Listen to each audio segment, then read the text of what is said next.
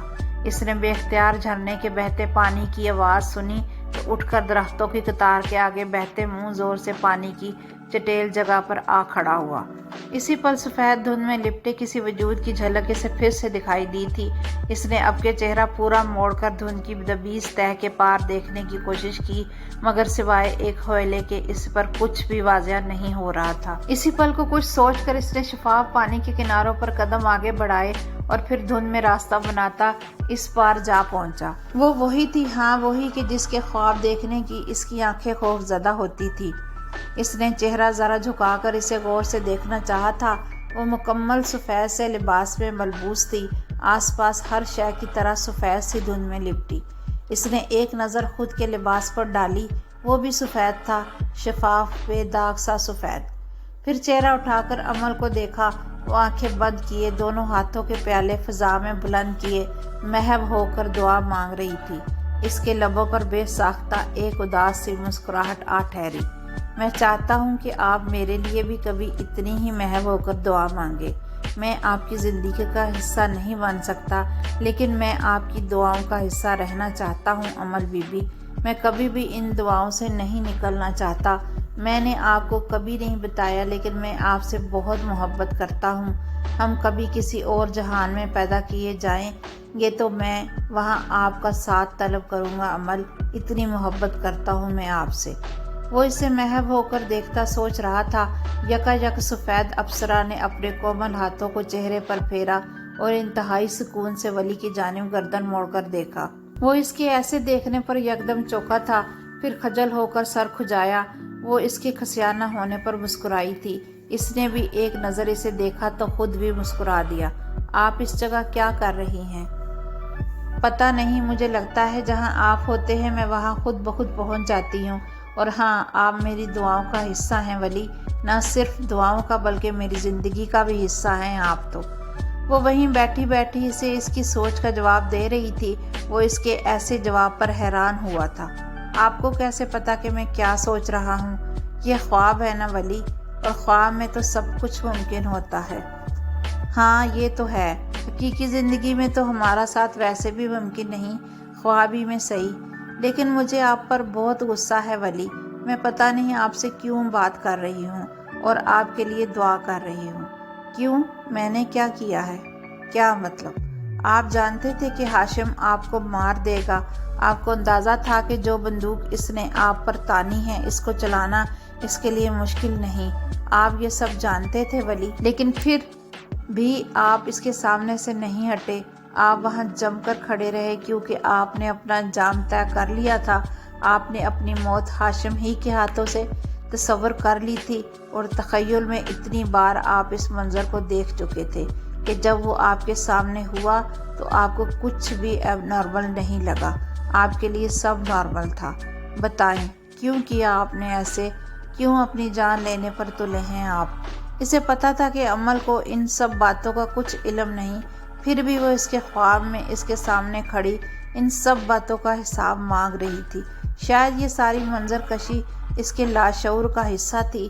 وہ یہی تو چاہتا تھا کہ عمل اس کے دکھ درد، اس کی تکالیف کے بارے میں پوچھے۔ وہ اس سب سے پوچھے اور وہ بنا جھجک سب بولتا جائے، اپنے اندر سالوں کے پلتے درد کو اس کے سامنے روئے، روتا چلا جائے، تب تک روئے کہ جب تک ہر اذیت آنسوؤں کے راستے باہر نہ بہہ جائے۔ مگر وہ ایسا کبھی نہیں کر سکا۔ وہ ایسا کبھی نہیں کر سکتا تھا۔ عمل کو اپنے اندر کے خالی خانوں کا بتا کر وہ اس کی اذیت کو سوا نہیں کرنا چاہتا تھا، لیکن آج ابھی وہ اس حقیقی دنیا سے کوسوں دور تھا، اور اس خواب کی دنیا میں وہ اسے سب کچھ بتا دینا چاہتا تھا۔ ایک پل کو اس نے گہرا سانس لے کر آس پاس گھلتی ٹھنڈک اپنے اندر اتاری، پھر عمل کو دیکھا۔ اس کے سامنے درخت کے تنے سے لگ کر بیٹھی وہ اس سمے اس سارے خوبصورت منظر کا ہی تو حصہ لگ رہی تھی، حسین، پرسکون اور بے داغ۔ اس نے بھی اپنے پیچھے کھڑے تناور سے درخت کا سہارا لیا اور پھر گردن ٹکا کر اسے دیکھا۔ میں مرنا چاہتا تھا، یہ سچ ہے۔ ایک پل کے لیے کوئی کچھ نہ بولا۔ میں اب بھی مر جانا چاہتا ہوں۔ میرے پاس زندہ رہنے کی کوئی تحریک باقی نہیں ہے عمل بی بی، اور شاید میں اسی لیے وہ گولیاں کھا کر بھی اتنا مطمئن اسی لیے تھا کیونکہ مجھے اپنا انجام ویسا ہی مل رہا تھا جیسا میں نے سوچا تھا۔ میں ذلیل نہیں ہو رہا تھا، میں کسی کو قتل نہیں کر رہا تھا، میں ہر اس سیاہی سے بچا ہوا تھا کہ جس کا مجھے ڈر تھا کہ میں اپنی زندگی میں ایسا کوئی گناہ ضرور کروں گا۔ میں کوئی بھی ایسا عذاب اپنے سر پر لادے بغیر جا رہا تھا اس دنیا سے، اسی لیے مر جانا چاہتا تھا میں اسی جگہ۔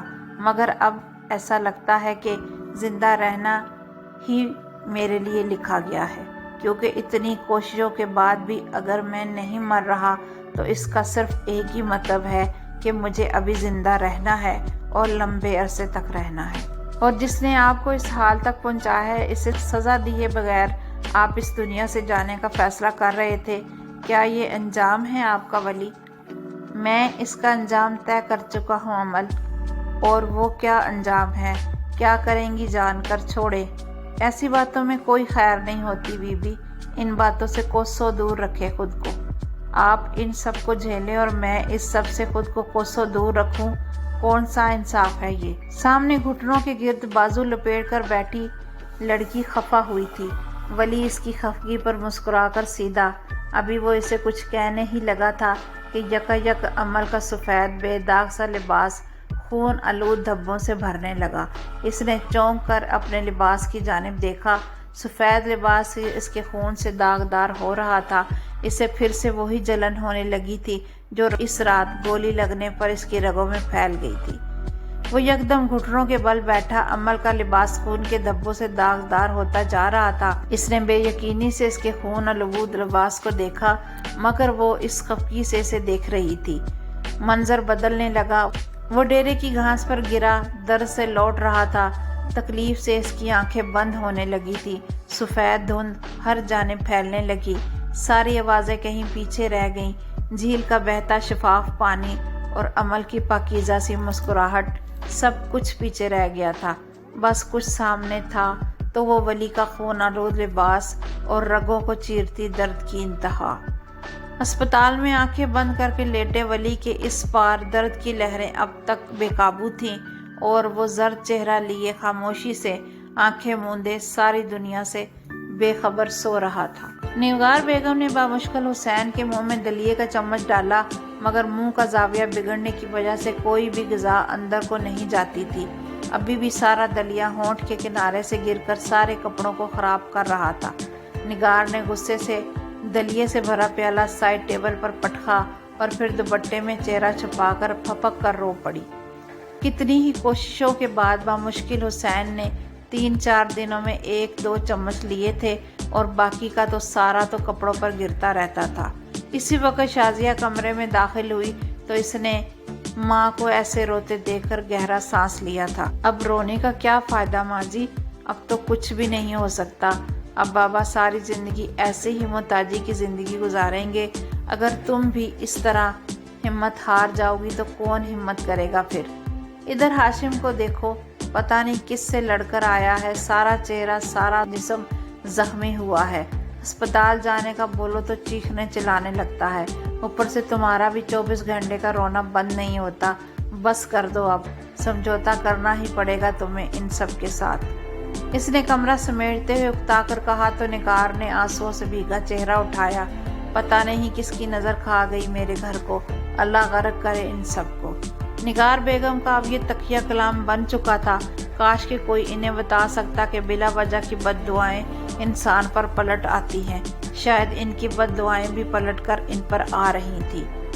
جس نے بھی کیا ہے سکھ سے تو خیر وہ بھی نہیں رہے گا، ساری زندگی کا عذاب لیا ہے اس نے اپنے سر، اللہ پوچھے گا اسے تو۔ اپنے ہنستے بستے گھرانے کو یوں تنکوں کی طرح بکھرتے دیکھ کر اس کا ہاتھ دل پر پڑا تھا۔ ایک لمحے کو نگاہ حسین پر پڑی تو کلیجہ منہ کو آیا، دل پر بوجھ بڑھنے لگا۔ ہاشم کو کیا ہوا ہے بھلا، وہ کیوں ایسا کرنے لگا؟ کیا پہلے ہی اب زندگی میں پریشانیاں کم ہیں جو وہ بھی میرے لیے پریشانی کا نیا گڑھا کھود رہا ہے؟ نگار بیگم نے گہرا سانس لے کر دوپٹے سے چہرہ رگڑا اور سائڈ ٹیبل پر دھرا پیالہ پھر سے اٹھا لیا۔ ان 3-4 دنوں ہی میں وہ بہت بوڑھی اور تھکی تھکی سی لگنے لگی تھی۔ وہ نگار جو ہر لمحہ کھلتا گلاب لگا کرتی تھی، اس وقت کسی بوجھل اور مزمل سی خاتون سے کم نہ لگی۔ میں نہیں رہ سکتی اب اس ماحول میں، اور شام ہی میں اور امینہ اپنے گھر جا رہے ہیں، فون کر دیا ہے میں نے بختیار کو، لینے آ جائیں گی وہ ہمیں، اور خدا کے لیے ماں جی، اس نے ہاتھ جوڑ کر ماتھے پر رکھے تھے، مجھے مت روکنا گھر جانے سے، اکتا گئی ہوں میں اس ہر وقت کے قبرستان والے ماحول سے۔ ایک بیزار نگاہ ماں باپ پر ڈال کر وہ کمرے سے باہر نکلی تو نگار بیگم کی ٹھنڈی آہ بہت بے ساختہ تھی۔ زندگی ایک ہی رات میں کیا سے کیا ہو گئی تھی، تلپٹ بے رونق تھکا دینے والی۔ دلیا ایک بار پھر سے بہہ کر لباس کو خراب کرنے لگا تو حسین کی دائیں آنکھ سے آنسو پھسلا، اور اب بچا ہی کیا تھا سوائے ساری زندگی کے رونے کے۔ دوسری جانب بی جان نے اپنی مغرب کی نماز سے سلام پھیرا تھا، عمل بھی انہی کے ساتھ انہی کے کمرے میں نماز پڑھ رہی تھی۔ انہوں نے دعا کے لیے ہاتھ اٹھائے تو ولی کا چہرہ سامنے آتے ہی آنکھیں بھر گئی۔ اس نے بھی سلام پھیر کر ان کی جانب دیکھا تو اس کی اپنی حالت عجیب ہونے لگی تھی۔ وہ ٹھیک ہو جائے گا بی جان، انشاءاللہ۔ اللہ کا شکر ہے کہ وہ فی الحال خطرے سے باہر ہے، ہوش بھی آ جائے گا جلدی سے، آپ بس دعا کریں انشاءاللہ۔ بی جان سے زیادہ بات نہیں کی جا رہی تھی۔ حلق میں جمع ہوتے آنسو بھلا کب کوئی بات کرنے دیتے ہیں۔ انہیں تسلی دے کر وہ جائے نماز سمیٹتی اٹھ کھڑی ہوئی تھی۔ ابھی اسے پھر سے کئی گھنٹے اپنے کمرے میں بند ہو کر اس کے لیے دعائیں مانگنی تھی، وہ دعائیں جو کبھی رد نہیں کی جاتی۔